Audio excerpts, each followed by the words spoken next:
Hey you guys, and welcome back. So I have for you this super short video on how I made this beautiful inexpensive DIY boho chic dream catcher. And of course, all of the items you see here were from the dollar store, so nothing was too out of budget, which is amazing. But before we get started, please don't forget to subscribe and then smash that like button, and don't forget to ring that notification bell. And now let's go ahead and dive right into this video.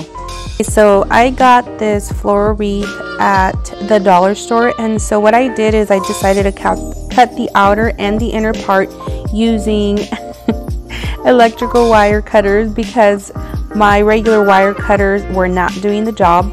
So then all I did was spray paint them, and then you will be needing some cotton twine, and this was purchased at the dollar store.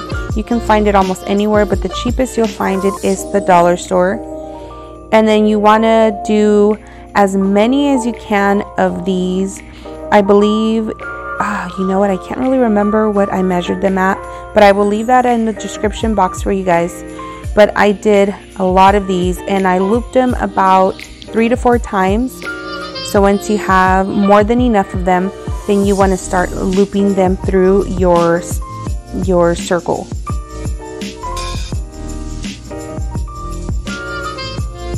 And don't worry about having pieces that are uneven, because at the end of everything, you are going to be cutting it to whatever design that you're going to want on your dream catcher.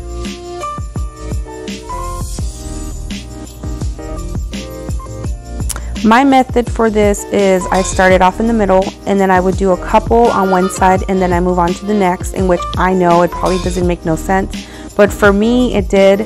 You could do it however you choose, but if it works doing a couple on one side and then moving it on to the other, then hey, go for it.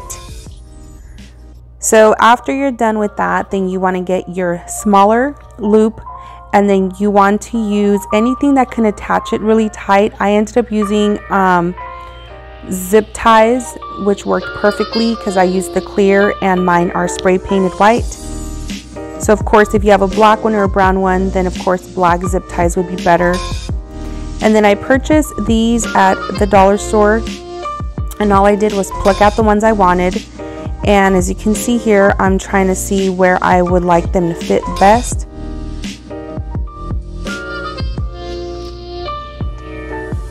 And notice I'm not putting anything down till now. Once I have them where I want them, then I'm going to zip tie those together.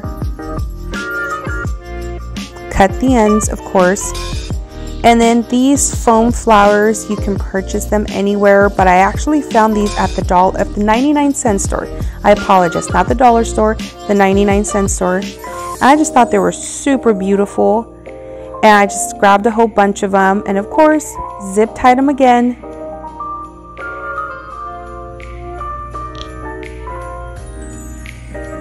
And then all you want to do is just cut off the excess pieces that are sticking out that you know you're not going to be needing unless you like the fullness.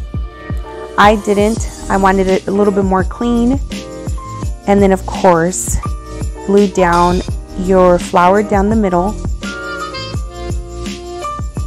And then I just went ahead and zip tied the ends because I did want it to curve a little bit. But if you like it straight, you can leave it just like that. And now as you can see here, there's more of like a green, like a darker greener leaf on the outside. My daughter didn't like that, so I ended up having to cut it out at the end. So all I did was cut a piece of nautical rope here, and I just did a knot, looped it, and voila. Now here's the fun part.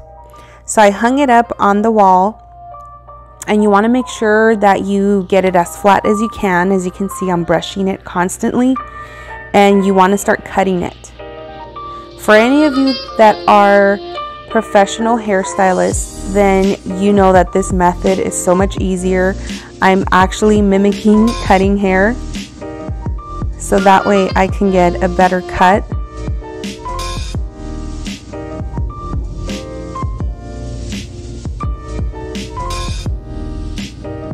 And now I did want it to look just a little bit more of like a V.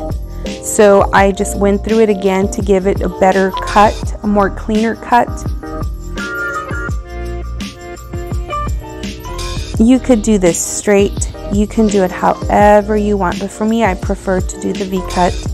And here is what it looks like all done. Super easy, right? Like, I could not believe how easy it was to make this. So if you guys enjoyed this video, then please don't forget to give me a thumbs up. Also, if you have any comments or questions, then please leave it down in the comments down below. And until next time, you guys, I will see you on the next DIY.